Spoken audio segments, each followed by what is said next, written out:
আমি যতগুলো দোয়া আল্লাহ রসুলের জীবনে পড়েছি, আমার চোখে যত মানে পানি এসেছে অন্যান্য দোয়া পড়ে, এই দোয়াটা পড়েছি এবং আমি তো শুধু কাঁদিনি, আমার কাছে মনে হয়েছে আমার উস্তাদ শেখ আবুল হাসান আন-নাদভী রহমতুল্লাহ আলাইহ উনি বলেছেন যে পৃথিবীর ইতিহাসে এমন কোন দোয়া নেই যে দোয়া আরশ থেকে রহমত নিয়ে টানে আনতে পারে এই দোয়া ছাড়া, যে দোয়াটা আল্লাহ রসুল ও মানে তায়েফে পড়েছিলেন। আমি এই দোয়াটা এখন আপনাদের সামনে পড়তেছি, যেখানে তিনি এই ভাষায় দোয়া করছেন, আল্লাহুম্মা ইলাইকা আশকু দাফা কুওয়াতি, ও আল্লাহ আমি তোমার কাছে আমার শক্তিহীনতার, শক্তির দুর্বলতার আমি অভিযোগ করছি। আমি অভিযোগ করছি যে আমারই দুর্বলতা, আমি তোমার কাছে আমার মনের যে দুঃখ প্রকাশ করছি সেটা হলো আমারই দুর্বলতা। সুবহানাল্লাহ ওয়া কিল্লাতা হিলাতি, এবং আমার যে কৌশল থাকা দরকার ছিল তার দুর্বলতা, তার কমতি। ওয়া হাওয়ানি আলান নাস, এবং মানুষের কাছে আমার যে মানে অপমান, আমার যে তারা আন্ডারমাইন করে, মানে আমাকে ডিগ্রেড করে, খুব নিচু মনে করে, এইটাকে তোমার কাছে আমি অভিযোগ করছি। ইয়া আরহামার রাহিমিন, হে সমস্ত দয়ালুদের চেয়ে বেশি দয়ালু, সমস্ত যারা পৃথিবীতে যারা দয়া করতে পারে, আসমানে যারা দয়া করতে পারে, মানুষ ফেরেশতা, এই সমস্ত দয়াকারীদের চেয়ে যার দয়া অনেক বেশি, আমি তার কাছে হাত উঠাইছি। আনতা রব্বুল মুস্তাদাফিন, তুমি হলে এমন রব ও তুমি হলে এমন প্রভু যে প্রভু খুব দুর্বলদেরকে দেখেন এবং দুর্বলদের দিকে সাড়া দেন। ও আনতা রব্বি, তুমি আমারও রব, আমারও রব, দুর্বলদের রব, আমারও রব। ইলা মান তাকিলুনি, কার কাছে তুমি আমাকে তাড়িয়ে দিচ্ছ, কার কাছে তুমি আমাকে নির্ভরশীল বানাচ্ছ। ইলা বাঈদিন ইয়াতাজাহামুনি, কোন দূরের কোন বন্ধু, যে বন্ধু আমাকে আরো দূর করে দিচ্ছে। হ্যাঁ, মানে মানুষ বন্ধুর কাছে যায় একটু আশ্রয় পাওয়ার জন্য, একটু সুকথা শোনার জন্য, একটু ভালোবাসা পাওয়ার জন্য। আমি কি এমন কোন দূরের বন্ধুর কাছে তুমি আমার কাছে আমাকে পাঠাচ্ছ যে আমাকে আরো দূরে সরিয়ে দিচ্ছে।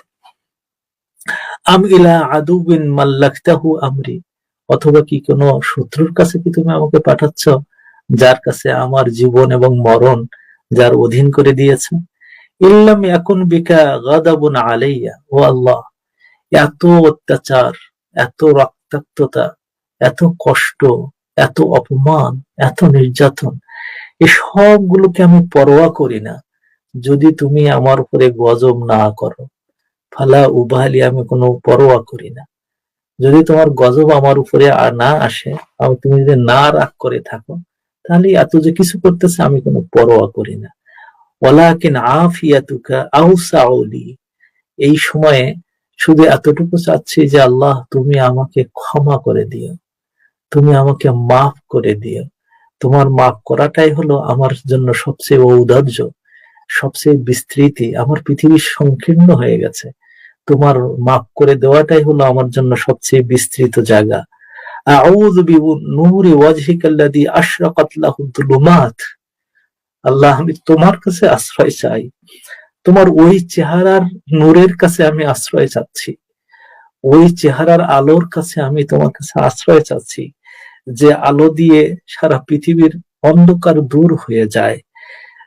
ওয়াসালাহা আলাইহি আমরুদ দুনিয়া ওয়াল আখিরা, এবং যে চেহারার আলো দিয়ে এই পৃথিবী এবং আসমান, এই জমিন এবং দুনিয়া এবং আখিরা সব কিছু সুন্দর হয়ে যায়, যে চেহারার আলোয়, আল্লাহ সেই চেহারার আলোর কাছে আমি আশ্রয় চাচ্ছি। মিন আন তুনজিলা বি গদাবাক, যে তুমি তোমার গজব আমার উপরে নাজিল করো না আল্লাহ, সেই চেহারার কাছে আমি আশ্রয় চাচ্ছি। আও আন ইয়াহিল্লা আলাইয়া সাখাতুক, ও আল্লাহ তোমার রাগ যেন আমার কাছে না আসে, তোমার ওই চেহারার কাছে আমি আশ্রয় চাচ্ছি, যে চেহারা আলোকিত, আলোময়, নূর, এবং যে আলো দিয়ে সারা পৃথিবী আলোকিত হয়। লাকাল উতবা হাত্তা ফারদা, আমি তোমার কাছে ফিরতেই থাকবো, আসতেই থাকবো, তোমার দরজায় নাড়া দিতেই থাকবো, তোমার কাছে বারবার ফিরে আসবো যতক্ষণ না পর্যন্ত তুমি আমার উপর সন্তুষ্ট হও। লা হাওলা ওয়ালা কুওয়াতা ইল্লা বিক, আল্লাহ তোমার ছাড়া, তোমার কাছে ছাড়া শক্তিও নেই আমার, উপায়ও নেই আমার। আবুল হাসান নদভী রহমতুল্লাহ আলাইহি বলেছেন যে পৃথিবীতে কোন মানুষ, কোন মা, বাচ্চা তার মার কাছে যখন এই ধরনের কথা বলে তখন মা পাগল হয়ে যাবে। কোন বাবা যদি শুনে তার ছেলে এরকম ভাষায় কথা বলতেছে, বাবা ছুটে চলে আসবে। কোন শত্রু যদি শুনে যে তার আরেকজন শত্রু তাকে এই ভাষায় ডাকতেছে, তাহলে সে শত্রু বন্ধুই পরিণত হয়ে যাবে। আর আল্লাহ তো দূরে থাক, আল্লাহ তো আরো রহমানুর রাহিম। তিনি যখন এই কথা শুনলেন, আল্লাহ তাআলা তখন ম্যানেজ করা শুরু করে দিলেন। এই কথা যখন আসলো তখন আল্লাহ তাআলা ম্যানেজ করলেন। প্রথমে এই দোয়াটা যে শুনলো আব্দাস, তার মনটা নরম হয়ে গেল। এ কি কথা শুনতেছি, কার কাছে শুনতেছি, কোন লোক কথা বলছে, গায়ে রক্ত, এত সুন্দর দোয়া তিনি করতে পারেন। আব্দাস রাদিয়াল্লাহু তাআলা আনহু উনি বললেন যে আমার আমার মনিব কিছু খাবার দিয়েছে আপনাকে, আপনি খান। তো বললো তুমি একটু খাও।